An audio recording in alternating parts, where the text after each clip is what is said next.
Hola a todos, les habla Manuel Noriega.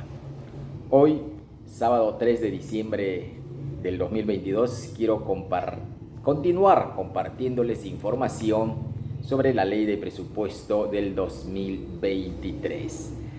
Una ley que ha generado mucha polémica en estos últimos días antes de su aprobación, en virtud a unos comentarios, creo yo, un tanto fuera de contexto que hizo el ministro de Economía y Finanzas, en el sentido de que la Comisión de Presupuesto habría estado rompiendo el equilibrio económico con una propuesta de priorización de proyectos por el orden de 1.160 millones de soles, más o menos, que representan en verdad el 0.5% de los 214.000 millones de soles que es el presupuesto total, ¿verdad? Es decir, una cantidad tan ínfima, pero el ministro se atrevió a hacer ese tipo de comentarios. Bueno, las razones particularmente yo no la entiendo, más que por ahí algunas situaciones políticas que le puedan haber inducido a hacer ese tipo de comentario, ¿no? Bueno, lo cierto es lo siguiente, de que año a año el Congreso de la República siempre ha hecho algunos planteamientos de priorización de algunas acciones o algunos proyectos a la hora de aprobar el presupuesto general de la República. Y esto era de manera consensuada con el Ministerio de Economía y Finanzas. Situación que ahora no ha sucedido porque el ministro, después de haber dicho, espéreme todavía un tiempo para poder opinar sobre esto más tarde, y finalmente cuando se presentó dijo que no va a opinar nada, que es el Congreso quien tiene que definir, porque la función del Ministerio de Economía o del Poder Ejecutivo es presentarles la propuesta y el Congreso es aprobar, debatir y aprobar esa propuesta, y el Ejecutivo nuevamente asume la responsabilidad de su ejecución. Así que no va a opinar. Realmente era un baldazo de agua fría, porque estas cosas deben hacerse de manera consensuada, ¿no es cierto? Bueno, todos los años, como digo, siempre la Comisión de Presupuesto y el Congreso en general ha hecho estas priorizaciones, ¿verdad? O reclasificaciones, mejor dicho, en el presupuesto, porque nunca ha modificado el techo general, ¿cierto? Por el orden del 0.5%, como les expresé, y eso pues no va a romper ningún equilibrio de nada, ¿verdad?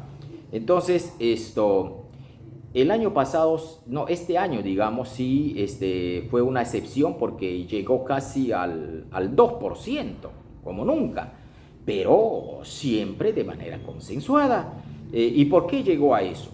Porque el presidente de la República había anunciado en su mensaje de asunción de cargo que iba a incrementar en 1.000 millones de soles más los recursos para pagar la deuda social del magisterio, ¿correcto? O sea, 200 millones se daban normalmente para el magisterio y 200 millones para los demás sectores. Pero resulta que en el proyecto de ley de presupuesto que se vio el año pasado, que regía para este año, no había sido considerado, y pese a que el presidente de la República lo había anunciado. Entonces el Congreso lo hizo ver esta situación, esta omisión al Ministerio de Economía, y de manera consensuada han convenido que tiene que incorporarse esos 1.000 millones para el pago de la deuda social, y adicionalmente el Ejecutivo dijo 300 millones más para los demás sectores, porque si no también los demás sectores iban a quedarse preocupados, porque es solo educación, ¿no? Muy bien. Aparte de ello, el propio Congreso quería también descentralizar un poco los recursos, para que el gobierno nacional no se quede con tantos recursos en el nivel central, y a través del FONCOR, que estaba previsto destinar el 1% del IGB, pues se subiera al 2%. Entonces, pero el Ministerio de Economía y Finanzas dijo, no, 2% es mucho, hasta 1.5, es decir, se subió medio punto, ¿correcto? Y ese medio punto significaba 1.500 millones de soles. Entonces, más 1.000 millones de la deuda social, más 300 millones para deuda social de los demás sectores, estás hablando de 2.800 millones, más los otros proyectos que se priorizaron, superó casi los 3.000 millones de soles. Ahora en este 2020, para el 2023 solamente es 1.160 millones, ¿no? Y el año pasado, que era un año excepcional, por supuesto, pero consensuadamente, como les dije, ¿no? Se hizo eso. Y ahora extraña pues la opinión que hizo el ministro de Economía y Finanzas, ¿no? Y finalmente, pese a esa negativa, el último día, el día 30 de noviembre, ya el Ministerio de Economía se presentó con todo su equipo en el pleno del Congreso y sí, hay que decir, mandó un buen equipo para poder trabajar y consensuar, ¿cierto? Como debería hacerse. Porque las cosas en el pleno, en el Congreso se dicen en el interno, no pues hacia afuera, ese comentario desmedido que hizo el ministro, ¿verdad? Porque todos los años se dan esas pugnas, ¿no es cierto? Pero se quedan ahí en el interno y finalmente se consensúan. Lo cierto es de que a último momento se fueron y se consensuó. Hay otras cosas que no ingresaron, bueno, ya se verá para el año, pero se logró consensuar y casi todo lo que el Congreso, la Comisión de Congreso estaba planteando se ha incluido.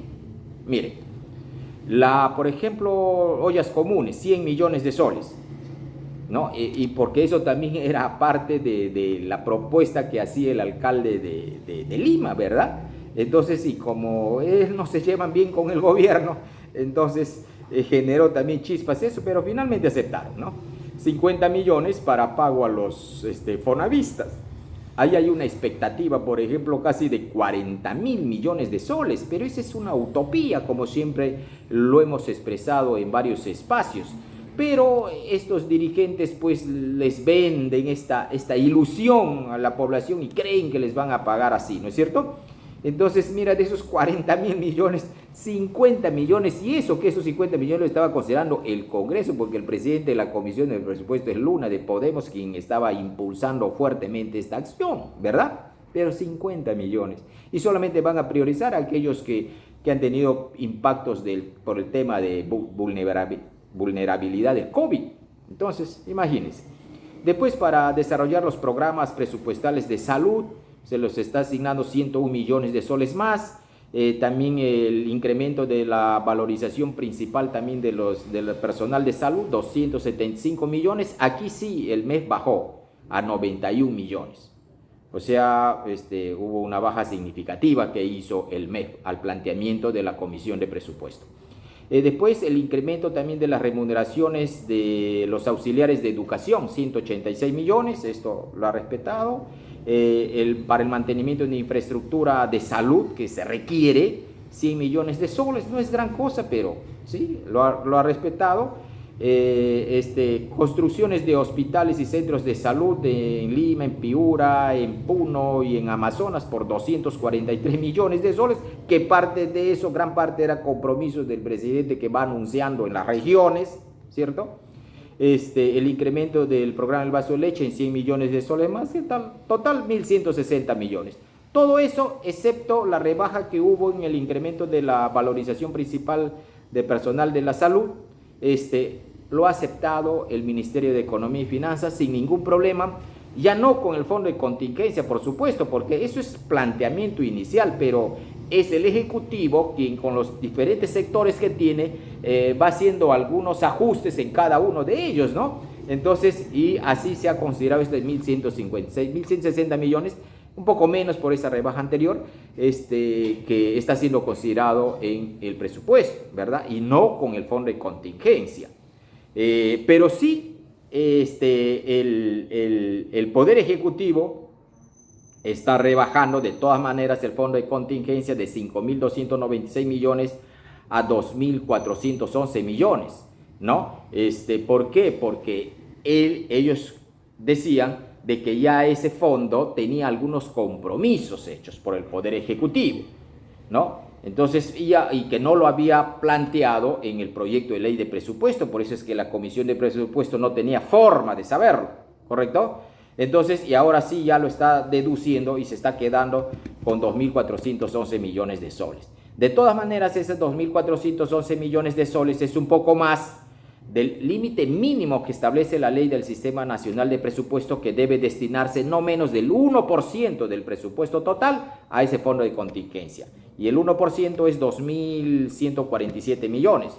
Así que se está quedando consensuadamente con el Ministerio de Economía y Finanzas 2.411 millones, ya restándole los compromisos que el MEF dice tener respecto a ese recurso. No por la priorización que ha pedido la Comisión de Presupuesto y el Congreso de la República, porque eso de ahí se lo ha repartido en priorizaciones en los diferentes sectores. Además, también en el entendido de que los diferentes sectores todos los años no ejecutan todo su presupuesto. Inclusive ahorita van a devolver enorme cantidad de recursos, ¿verdad? Entonces, esto pues no afecta, por eso es de que no se entiende esa expresión que ha tenido el ministro de Economía, que solo yo lo comprendo desde el punto de vista político, pero por órdenes superiores, ¿no? No hay otra razón de ser. Ahora, inclusive, en esta pugna del último día, el propio Ejecutivo, con sus aliados en el Congreso, porque, ¿no? Ha logrado incorporar algunas cosas más, inclusive, ¿no? Al margen de lo que expresó la Comisión de Presupuesto. Por ejemplo, una bonificación a los pensionistas por única vez por 300 millones de soles, no indica el monto total. También se aprobó la escala de ingresos de personal de la Defensoría del Pueblo, se aprobó una bonificación al personal de SENASA por única vez por 2.000 soles a cada uno de ellos. También se asignó recursos para la Copa de Mundial de Fútbol Sub-17 por 235 millones de soles. También se programó el incremento de los docentes de universidades públicas por 112 millones. Y también el nombramiento a los profesionales de la salud, técnica y auxiliares, ¿no? Que no se precisó el monto de ese impacto. Entonces, estos son los montos adicionales que hizo el MES, pero que tampoco están previstos con el fondo de contingencia, sino con modificaciones presupuestarias al interno de cada uno de los sectores. Vean entonces, amigo, que comentario que se hizo del ministro respecto a que se estaba rompiendo el equilibrio presupuestario no era cierto, pues, ¿no? Son cosas que se dan, manejos, situaciones, bueno, y yo lo dejo ahí, pero les quise compartir esta información para que tengan mejores elementos de juicio a la hora de hacer algún comentario sobre el particular. Bien, que tengan un buen fin de semana y nos vemos el próximo sábado.